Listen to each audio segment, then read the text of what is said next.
नमस्कार, आपका my rooftop garden channel पे स्वागत है। इस चैनल में मैं रूफटॉप गार्डन क्यों आवश्यक है और इस पे हम क्या क्या उगा सकते हैं इसके बारे में बताता हूँ। तो stay tune to my channel. अगर आप इस चैनल को नए हैं तो please do subscribe to my channel. अगर आपको ये वीडियो अच्छा लगता है तो इसको शेयर और लाइक करना मत भूलना। तो चलो इस वीडियो को चालू करते हैं।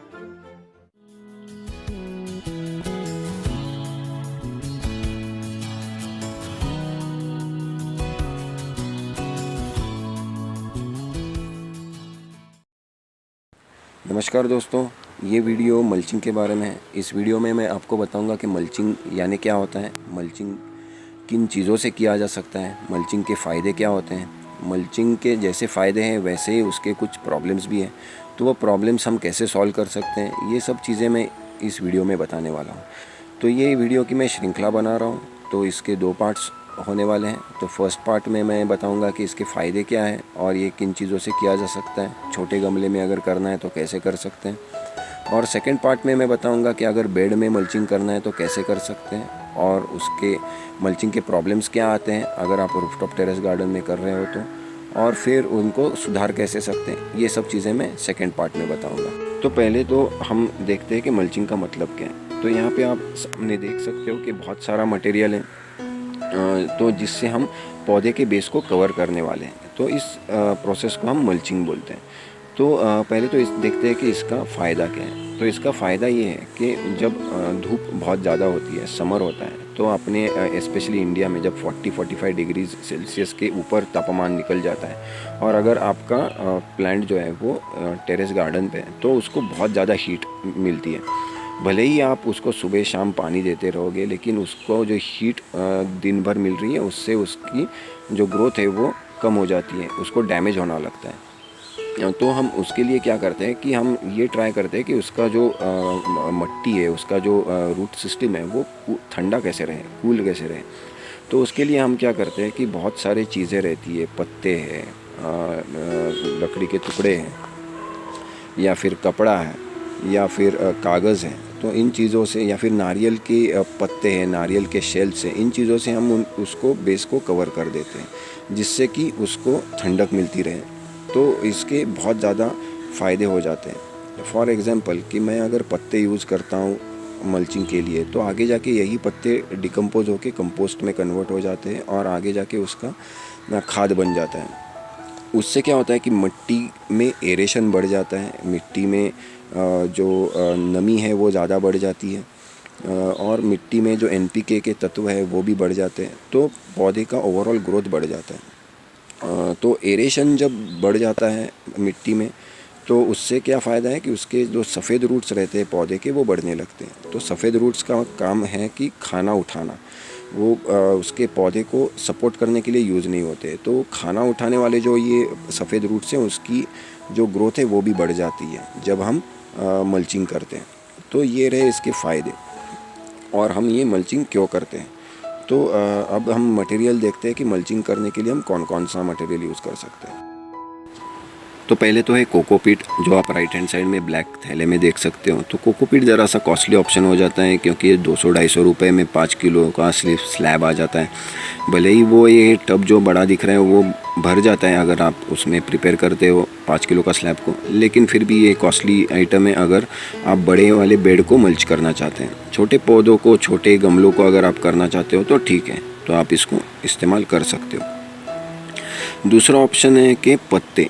तो ठंडी के सीज़न में बहुत सारे पत्ते गिर जाते हैं। जामुन का पत्ता है, फिर आम है, अशोक है, गुआवाज़ हैं। तो इन सब के पत्ते जो गिर जाते हैं तो वो मैं इकट्ठा करके बोरी में रख देता हूँ और समर जैसे ही आता है तो उसको मैं यूज़ कर देता हूँ मल्चिंग के लिए। तो नेक्स्ट है नारियल के शेल्स। तो हम जब नारियल ख़रीद के लाते हैं तो हम उसके जो शेल्स है वो निकालते हैं, तो वो शेल्स भी हम इकट्ठा करके रख सकते हैं बोरी में और वो मल्चिंग के लिए समर में यूज़ कर सकते हैं। उसके अलावा अगर अपने घर में कुछ कॉटन का एक्स्ट्रा का कपड़ा है तो वो भी बहुत अच्छा है मल्चिंग के लिए। वो आगे मैं वीडियो में दिखाता हूँ कि कैसे हम यूज़ कर सकते हैं मल्चिंग के लिए। तो उसके बाद है कागज़। तो अपने पास न्यूज़पेपर तो बहुतायत में हमेशा आते ही रहते हैं। तो इसको भी हम मल्चिंग के लिए बहुत अच्छी तरीके से यूज़ कर सकते हैं। हाँ, इसका एक प्रॉब्लम है कि इसका खाद बनता नहीं है, और बना तो भी बहुत देर से बनता है। फॉर एग्ज़ाम्पल मैंने इसका मल्चिंग जो पिछले साल किया था वो अभी तक कागज़ का कागज़ ही रहा था। लेकिन श्योरली इसका मल्चिंग सिर्फ अगर आप उसका यूज़ कर रहे हो कि हीट से बचाने के लिए, तो इसका फ़ायदा ज़रूर है। तो कागज़ को जब यूज़ करना है तो मैं न्यूज़पेपर ही प्रेफर करता हूँ, क्योंकि वो पानी को बहुत अच्छी तरीके से एब्जॉर्ब कर देता है। और कागज़ के टुकड़ों को मैं क्या करता हूँ कि रात भर के लिए पानी में भिगो के रखता हूँ। या अगर आप 3-4 दिन के लिए पानी में भिगोते हो तो ये स्प्रेड होने में बहुत अच्छा होता है, और वो ब्रेक डाउन हो जाता है पूरे छोटे छोटे टुकड़ों में खुद ब खुद। तो इसके अलावा अगर आपके पास लकड़ी के टुकड़े हैं तो लकड़ी के टुकड़े भी आप यूज़ कर सकते हो मल्चिंग के लिए। तो चलो अब हम देखते हैं कि कागज़ का इस्तेमाल कैसे कर सकते हैं मल्चिंग के लिए। तो यहाँ पे मैंने ये छोटा गमला लिया है जिसमें रोज़ का प्लांट है। तो ये वाला गमला एक्चुअली वाटर स्टोरिंग वाला गमला है, जिसमें नीचे पानी रहता है। तो आप डिस्क्रिप्शन बॉक्स में इसका लिंक देख सकते हो, और ऊपर लेफ़्ट में ये मैंने जो फ़ोटो लगाया है वो उसी वीडियो का है। तो यहाँ पे अब मैं दिखाता हूँ कि एग्जांपल के तौर पे मैं इस गमले को मल्च कैसे करता हूँ कागज़ से। तो ये वाला कागज़ जो है मैंने सुबह ही भिगो के रखा था, तो इस वजह से ये अच्छी तरीके से गला हुआ नहीं है। तो अगर आप 3-4 दिन में इसको भिगो के रखते हैं तो ये पूरी तरीके से ब्रेक डाउन हो जाता है। तो अभी इसको मैं इस तरीके से इसमें स्प्रेड कर दूंगा पूरा का पूरा। जो भी उसका ओपन सरफेस एरिया है उसको हमें कवर करना है। तो इसका एक प्रॉब्लम हो जाता है, जब ये सूख जाता है तो इसमें जो ऊपर से हम पानी अब अगर इस गमले को देना चाहते हैं तो हम दे नहीं पाते, क्योंकि पानी अंदर आसानी से जाता नहीं है।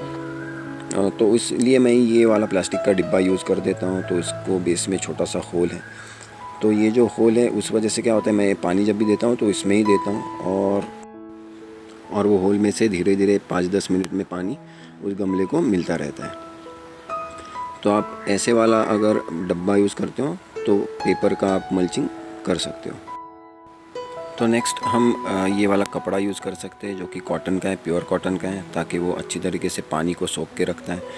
तो इसको मैं क्या करता हूँ कि भिगोने के बाद सिर्फ वो पॉट को उससे कवर कर देता हूँ बेस में।